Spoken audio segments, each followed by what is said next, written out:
د بخښونکي او مهربان خدای په سپېڅلي نامه د افغان غږ ډېرو درنو قدرمنو اورېدونکو سلام ستړي مه شئ. ستاسو پام راړو د نن دوشنبې د ورځې لنډ او مهمو خبرونو ته. د ریاست الوزرا اقتصادي مرستیال ملا عبدالغني برادر اخوند د پاشدان بند د پاتې چارو د پرانیستي وروسته نن د هرات غور سړک د جوړولو چارو د پیل پرانیسته هم کړې ده.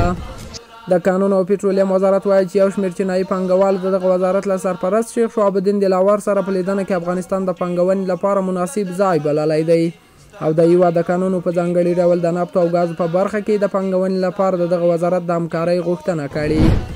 د کډوالو او بیرته راستنېدونکو چارو وزارت خبر ورکوي چې په تېرو 2 ورځو کې 5219 افغان کډوال د تورخم سپین بولدک او اسلام کلا له لارې له پاکستان او له ایرانه په جبري توګه او خپله خوښه هېواد ته راستانه شوي دي. د پاسپورټ عمومي ریاست وایي چې د پنجشیر پاسپورټ مدیریت تېر کال 15943 پاسپورټونه ویشلي دي. د عامې روغتیا وزارت خبر ورکوي چې نن دوشنبه د هېواد په ټولو ولایتونو کې د پولیو یا ګوزان واکسین ملي کمپاین پیل شو. د تخار د ټولګټو چارو ریاست مسؤلین وایي چې د تخار بدخشان لویه لاره چې تېره ورځ د غر ښویېدنې له امله تړل شوې وه د دغه ریاست د مسؤلینو په هڅو بیرته د ترافیکو پر مخ پرانیستل شوه. تېره شپه د میدان وردګ ولایت په ټولو ولسوالیو او لرو پرتو سیمو کې واوره ورېدلې.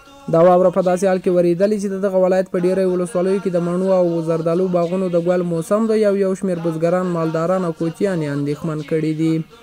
د پکتیا د ټولګټو چارو ریاست خبر ورکوي چې بېګا د شدیدو اورښتونو له امله د ګردیز او پټان ترمنځ غځېدلې لویه لاره د یاد ولایت د احمد خیلو ولسوالۍ په اوږدو کې د غر ښویېدنې له امله تړل شوې ده.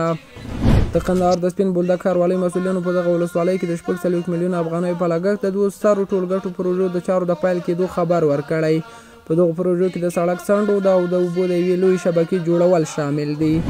په فراه کې د 200,000 په پانګونې سره د بخش آباد په نامه د وړو د تولید یوې کارخونې فعالیت پیل کړ. په دغه فابریکه کې 13 تنو ته د کار زمینه برابره شوې چې په ورځني ډول د 40 ټنه وړو د تولید وړتیا لري. د غزني ولایت د امر بالمعروف نهي عن المنکر او شکایت اوریدل ریاست محتسبینو د یاد ولایت په مقور ولسوالۍ کې وبند سیمه کې د یوې نجلۍ په بدو کې د ورکولو مخنیوی وکړ.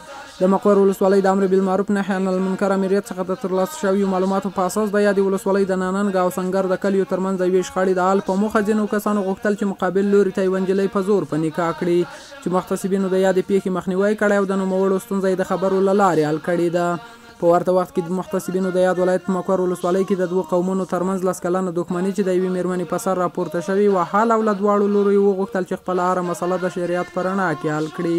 هیره دې نه وي چې د امر بالمعروف وزارت د محتسبینو له لوري دې ته ورته په زرګونو قضیې حل شوې چې هېوادوال یې هم له کړنو خوښي کوي او محتسبینو ته د پوره همکارۍ ډاډ ورکوي.